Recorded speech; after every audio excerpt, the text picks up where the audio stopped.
It was a quiet Saturday morning, until HOA Karen stormed onto my property with zero warning. She said she was investigating unapproved alterations. What alterations? I was mowing my lawn, but apparently that's a felony now. I asked her who gave her permission to step onto my land. She said she didn't need permission. I asked her to leave. She said no. I raised my voice, and that's when she reached into her purse and pulled out a gun. It was one of those slow, peaceful mornings, the kind where you sip your coffee on the porch, listen to the birds, and feel like nothing in the world can touch you. That's what I loved about living where I did. No neighbors breathing down my neck. No rules about what color my shutters had to be. No nosy committees measuring my grass. I wasn't in an HOA. That was the entire point of buying this house. The place was a little older, sure, but it had charm. A wide lawn I kept mowed myself, a garden that I actually enjoyed tending, and enough space between me and the nearest house that I could walk around shirtless and nobody would care. It was quiet. It was mine. And for a while, it felt like the rest of the world left me alone. Until she showed up. I was pulling weeds by the side of my driveway, hands covered in dirt, when I noticed a figure walking onto my lawn from the street. Clipboard in hand, khaki slacks, that stiff, I'm here on business posture. I didn't recognize her. Definitely not a neighbor. She didn't wave. She didn't knock. She just walked straight past my mailbox and started eyeing my hedges like they owed her money. I stood up slowly, brushing the dirt off my knees. Can I help you? She didn't answer right away, just scribbled something on her clipboard, then glanced up at me with a tight, forced smile. You're the homeowner, correct? I nodded. Yeah. And you are? Karen, Vice President of the Willow Creek Homeowners Association. She said it like it was supposed to mean something. I blinked. Okay, and why are you on my property? She tilted her head. We've received several complaints about your fence not meeting community standards. I'm here to assess the violation. I laughed, not a little chuckle, a full, confused laugh. I'm sorry, but I'm not part of any HOA. You got the wrong house. Karen's expression didn't change. If anything, it hardened. All properties in this section fall under Willow Creek's jurisdiction. Not mine, I said. I specifically bought this place outside of HOA boundaries. That's why I chose this lot. She sniffed like she didn't believe me.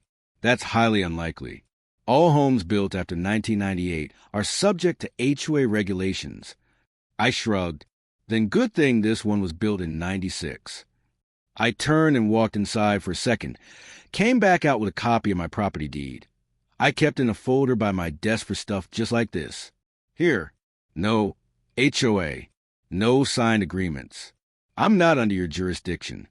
She didn't even glance at it, just folded her arms across her chest and raised an eyebrow.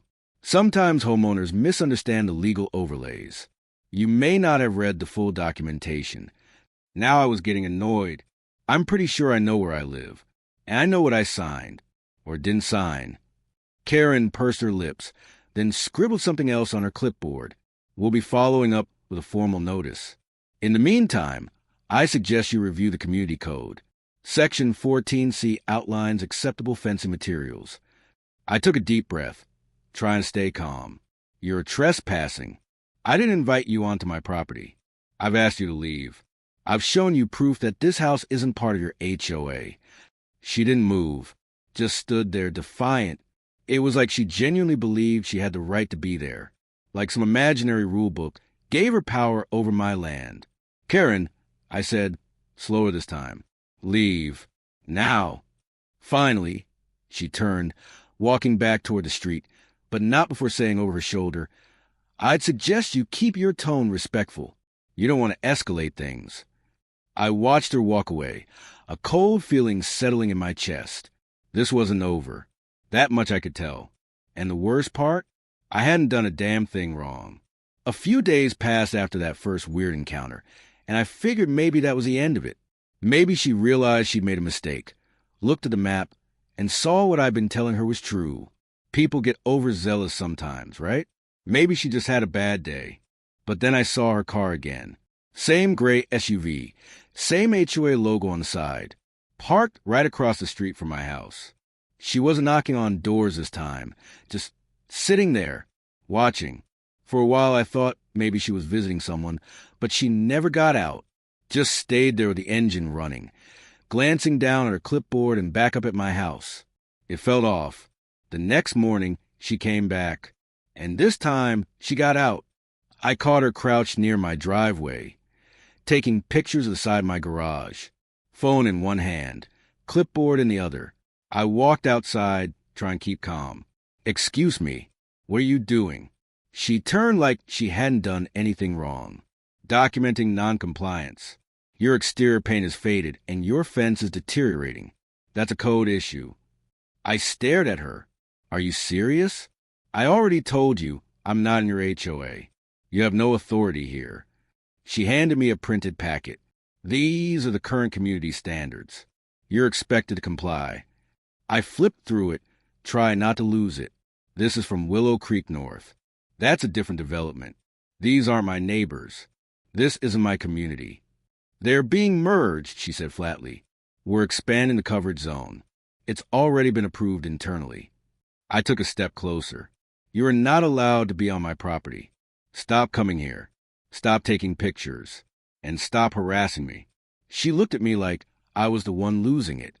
"If you don't want warnings, don't rack up violations." That's when I realized this wasn't some one-time mistake. She believed what she was doing was right. And worse, she was enjoying it. That smug little smile on her face when I told her to leave, it wasn't confusion. It was power. She walked away slowly, like she was daring me to do something. When she reached her SUV, she looked back at me and said, "You'll change your tune after a few fines." The next day, I installed motion lights on both sides of my house.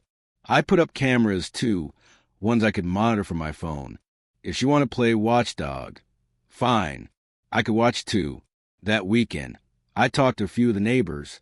Some of them didn't know her. Others rolled their eyes. One guy, Eric, leaned in and whispered, "She's new to the board. Real power hungry.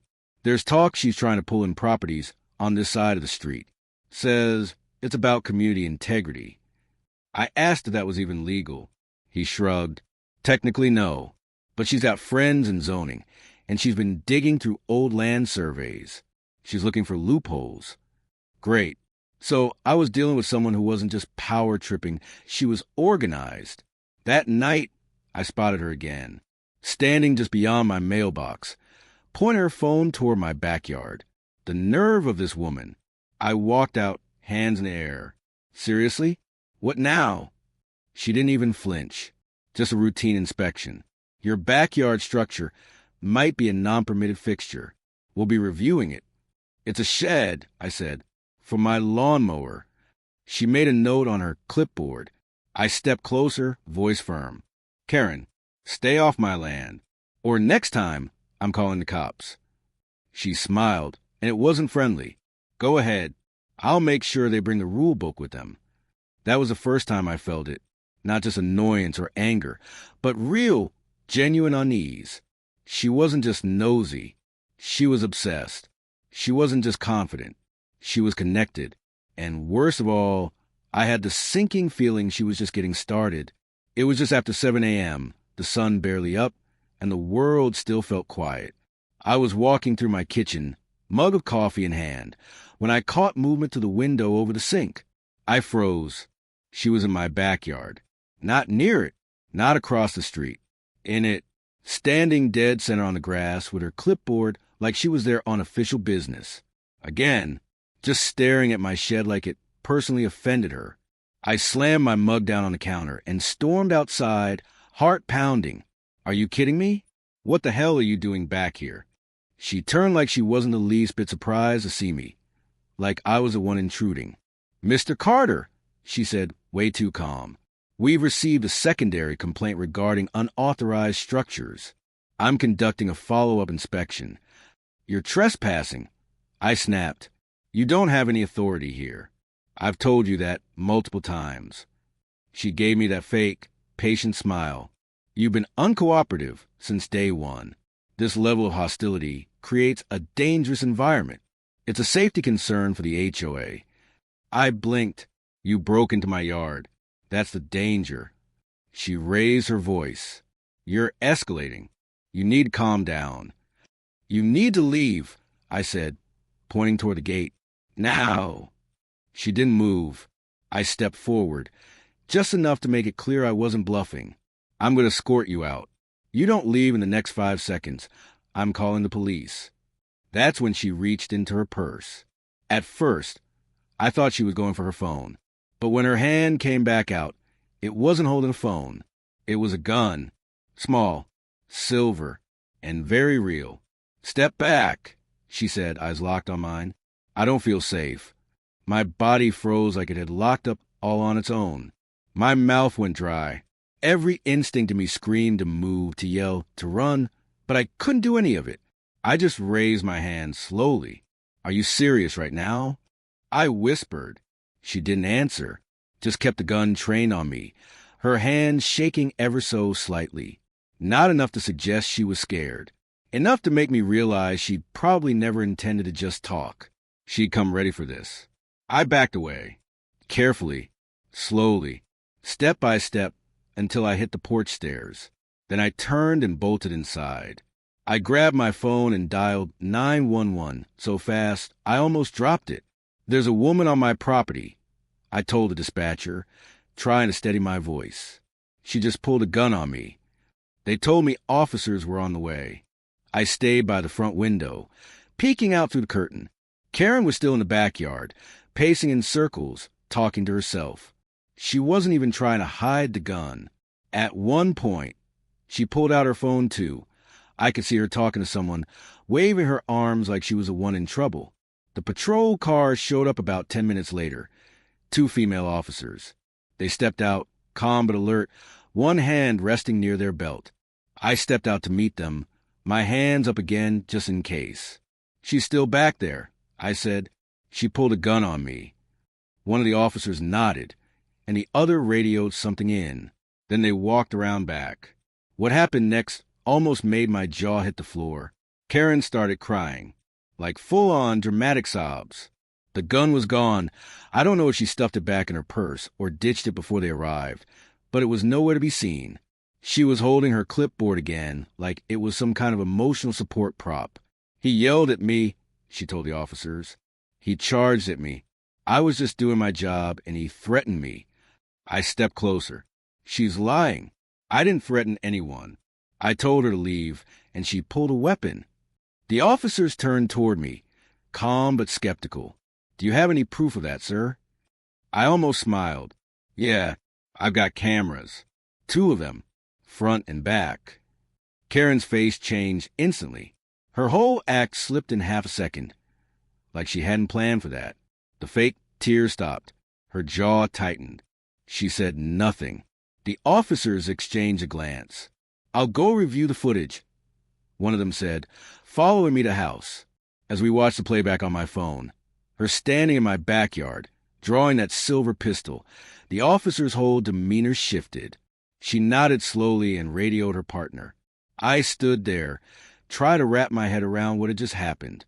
I'd always heard about these kinds of people, the power-hungry HOA types, the clipboard commandos. But I never thought I'd meet one who'd bring a gun to a property dispute. And worse, who'd be so good at flipping the script that the cops almost believed her. Almost. I watched the officer's expression as the security footage played on my phone. No commentary, no explanation. I just let the video speak for itself.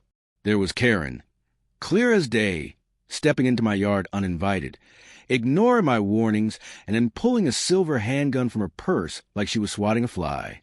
When it ended, the officer didn't say anything right away, just handed the phone back to me and radioed her partner out back. Copy that. I heard her say, we need to reassess the situation. Reassess? That was putting it mildly. They brought Karen around to the front of the house. Her performance was still going strong. Shaky breath, red eyes, a handful of papers. She was dramatically clutching to her chest like they were her shield. He's unstable, she said, her voice quivering. I came to document code violations, and he came at me. I feared for my safety. The older officer raised an eyebrow. You told us you never entered his property. Karen hesitated. Well, not technically. I was within community access space. There's a 10-foot fence and a lock gate, I said. She opened it, walked through it, and went straight into my yard. Karen's eyes narrowed. He's lying. This man has been hostile with me from the beginning. I filed a harassment complaint 2 days ago.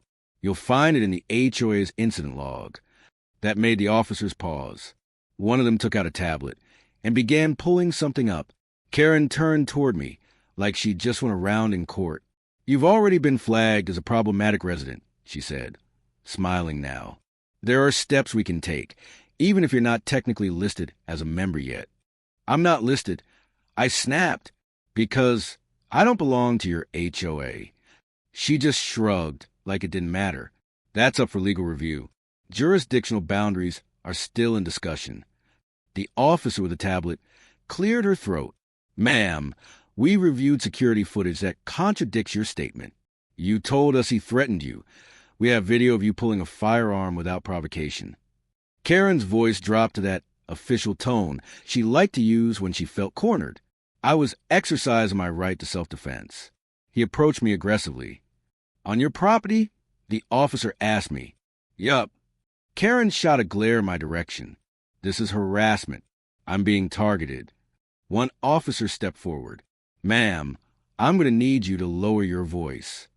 But I'm the one who filed a complaint. And right now, the officer cut in, you're the one we're investigating. For a second, I thought that was it. That justice was finally kicking in. But then the energy shifted again. The officer stepped away, had a quiet discussion near their cruiser. I couldn't hear what was said, but I could feel it. Something was off. When they came back, their tone had softened.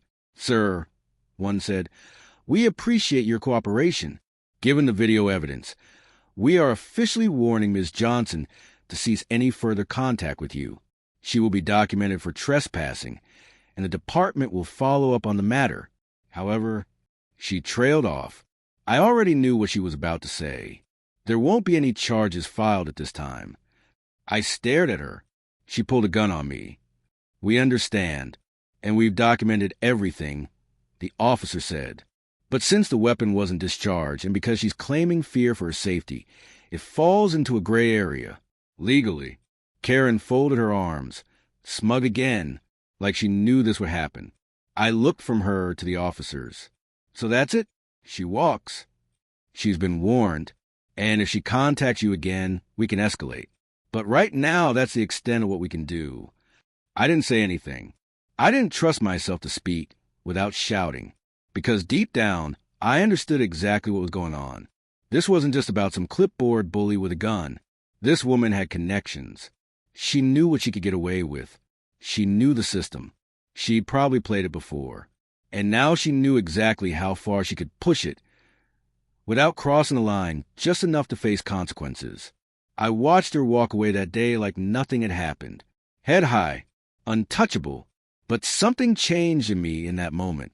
I wasn't scared anymore. I was angry, and I was done playing defense. I couldn't sleep after that day. Every time I closed my eyes, all I saw was that silver gun in her hand and the way she just walked away like she was untouchable, like she knew nothing would happen, like the law had been around her. But what really ate at me was the way those officers hesitated, the way they softened. That wasn't normal. So I started digging. At first, I was just looking into the HOA Willow Creek to see what kind of reach they actually had. Their website was full of vague mission statements and fake community smiles. But when I got into the public zoning records and property maps, that's when I found something strange. According to the most recent filings, there had been an expansion review submitted to the city, a proposal to extend the boundaries of Willow Creek to include an extra 9 houses on the edge of the neighborhood. Mine was right in the center of that expansion. But here's the kicker. My name was on the list of residents who agreed to proposal. Only thing is, I never signed anything. I dug deeper, pulling every document tied to the expansion. Pages of printouts, scanned signatures, community board votes. I cross-checked mine, the one they claimed was my agreement. And yeah, it was a signature. All right, but it wasn't mine. It didn't even look close. Sloppy, curved handwriting, not even the right last initial. It was a forgery, a bad one. And then I saw the name of the notary who supposedly approved the paperwork. That's what made my stomach drop. Tiffany Jensen. I remembered the name. A local real estate agent. She was on all the lawn signs around here. And more importantly, I remembered Karen name-dropping her once at the grocery store. Said she was her niece. That's when it all snapped into place. Karen wasn't just some rule-happy board member. She was orchestrating a land grab. Quiet, sneaky, using fake documents and family connections to push through a secret expansion of the HOA so they could flip a chunk of land, my land, for profit. And I was the last one standing in the way. I spent the next 2 days collecting everything. Screenshots, PDFs, copies of my deed, even an old email from the original seller confirming I'd purchased outside the HOA zone. I built a folder thick enough to crush a small animal and brought it straight to a local lawyer. She spent an hour going through everything, her expression getting tighter by the minute. When she finally looked up, she said, "This isn't just shady. This is illegal."